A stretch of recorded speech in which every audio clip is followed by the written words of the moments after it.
और इस वक्त की बड़ी खबर ये कि रूस जर्मनी बॉर्डर पर जबरदस्त तनाव है। रूस बॉर्डर पर करीब 8 लाख सैनिक मौजूद हैं। जर्मनी और अमेरिका ने भेजे हैं कई लाख सैनिक। जर्मनी ने 1200 पेज में बनाया है एक वॉर प्लान, जिसके तहत इन सैनिकों को मैदान में ट्रेनिंग के लिए भेजा गया है। तो रूस बॉर्डर पर 8 लाख जवान, जर्मनी का सीक्रेट वॉर प्लान सामने आया है। रूस से संभावित जंग पर जर्मनी बड़ी तैयारी कर रहा है। रूस बॉर्डर पर बड़ी तैयारी में जर्मनी है। रूस बॉर्डर पर जुटेंगे करीब 8 लाख जवान। जर्मनी और अमेरिका के 8 लाख जवान यहां पर इकट्ठा होंगे। जर्मनी ने तैयार किया है 1200 पन्नों में एक वॉर प्लान। जर्मन पोर्ट, सड़क, रेलवे के रास्ते हमले का प्लान है। सवाल यह है कि क्या जर्मनी और रूस में जंग तय है? जर्मनी क्यों इतनी बड़ी तैयारी कर रहा है जंग की? तो यूक्रेन इसी तरह 100 घंटे से रूसी सेना को लगातार चोट पहुंचा रहा है। रूस की धरती हो या फिर युद्ध का मैदान, ज़ेलेंस्की सेना का जबरदस्त एक्शन देखने को मिल रहा है। रूस में यूक्रेन के हमले तभी से तेज हो गए हैं जब से ट्रंप ने दोबारा युद्ध विराम की कोशिशें शुरू की हैं। रिपोर्ट के मुताबिक यूक्रेन और यूरोप एक बड़े षड्यंत्र के तहत रूस में हमले कर रहे हैं। इस षड्यंत्र का मकसद है अमेरिका को युद्ध में खींचना। इस रिपोर्ट में अब हम आपको ज़ेलेंस्की और यूरोपियन यूनियन का वही सीक्रेट ब्लूप्रिंट दिखाने जा रहे हैं।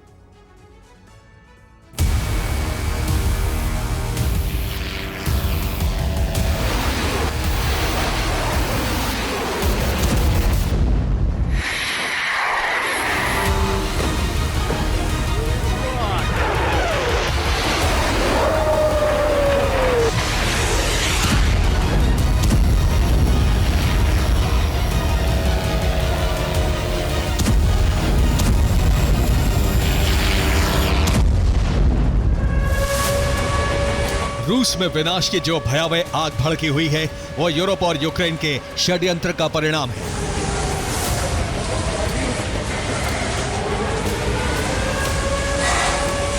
यूरोप और यूक्रेन पुतिन को एटमी हमला करने के लिए उकसा रहे हैं। यही वजह है कि वो रूस के शहरों को जला रहे हैं।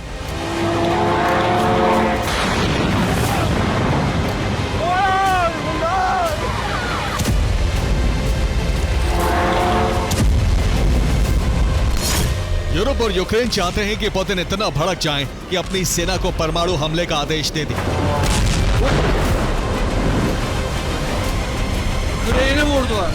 जाहिर है, अगर रूस एटमी हमला करता है तो रूस और अमेरिका में संग्राम छिड़ जाएगा और इस तरह यूक्रेन हार या सरेंडर से बच जाएगा।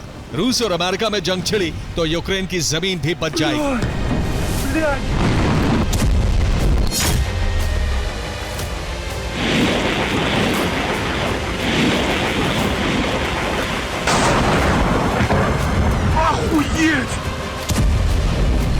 यही वजह है कि यूरोप की मदद से यूक्रेन रूस में लगातार 100 घंटे से सीरियल अटैक कर रहा है।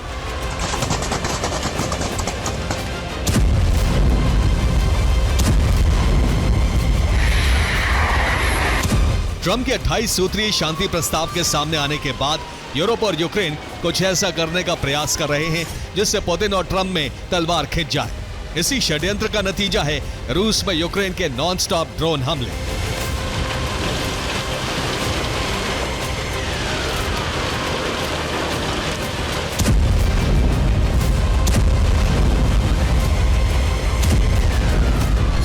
बीती रात यूक्रेन ने रूस में अब तक का सबसे बड़ा ड्रोन हमला किया।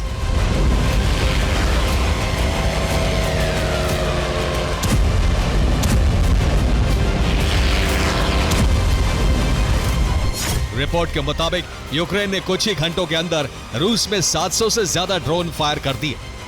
रूस ने यूक्रेन के सैकड़ों ड्रोन इंटरसेप्ट कर लिए, लेकिन दर्जनों ड्रोन अपने टारगेट को समाप्त करने में सफल रहे। यूक्रेन के हमलों के बाद रूस के 1 दर्जन शहर जल रहे हैं।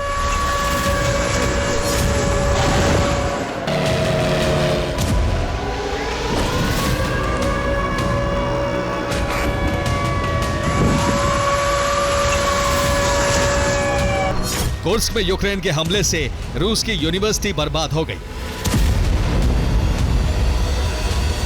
रूस के समारा में एक के बाद एक कई धमाके हुए, 7 इमारतों में आग लग गई।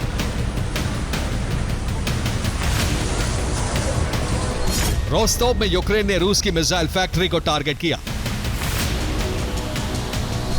रोस्तोव में ही यूक्रेन ने रूस के पावर स्टेशन को जला दिया। ब्रियांस्क में यूक्रेनी हमलों की वजह से पावर ग्रिड ध्वस्त हो गई। यूक्रेन ने नोवरोसिस्क पोर्ट पर भी हमला किया। विस्फोट में रूसी शिप को नुकसान पहुंचा है। रूसी कब्जे वाले ज़पोरिज़िया में यूक्रेन ने रूस के कमांड पोस्ट को तबाह कर दिया। रूस के नियंत्रण वाले लुहांस्क में यूक्रेन ने एक पावर स्टेशन को ध्वस्त कर दिया। हैरानी की बात यह है कि रूसी एयर डिफेंस यूक्रेन के हमलों को रोक नहीं पा रहे।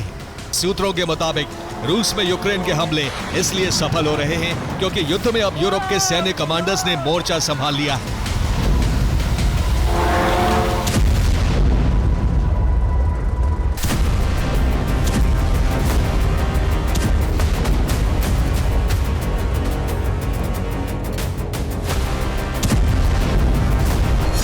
यूरोप ने न सिर्फ यूक्रेन में अपने कमांडर्स भेज दिए हैं बल्कि बेलारूस के रास्ते अपने एजेंट्स को रूस में दाखिल करा दिया है।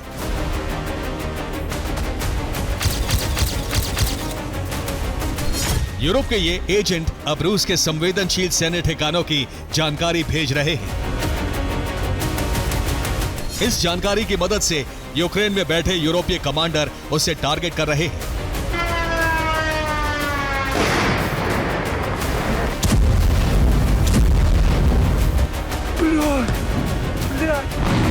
यही वजह है कि पिछले 100 घंटों से रूसी धरती पर यूक्रेन ने जबरदस्त तबाही मचा रखी है और जगह जगह रूसी डिफेंस सिस्टम नाकाम हो रहे हैं।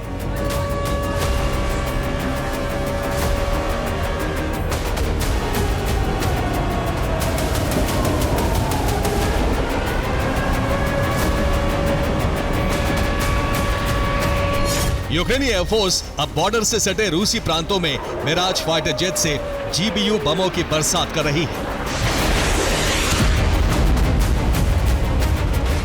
यूरोपीय सैन्य कमांडर्स की वजह से यूक्रेन के हमले न सिर्फ रूस में सफल हो रहे हैं बल्कि उसे युद्ध के मैदान में भी कामयाबी मिल रही है। पोक्रोवस्क में यूक्रेनी फोर्स ने रूस की सैन्य टुकड़ी का खात्मा कर दिया। लीमन में यूक्रेन ने रूस के 4 सैन्य वाहन को जला दिया। खार्किव में यूक्रेन ने 2 इलाकों को रूसी कब्जे से मुक्त करवा लिया। तो सूमी में रूस के 3 सैन्य ठिकानों को जलाकर भस्म कर दिया। आने वाले वक्त में यूक्रेन के हमले और तेज होंगे।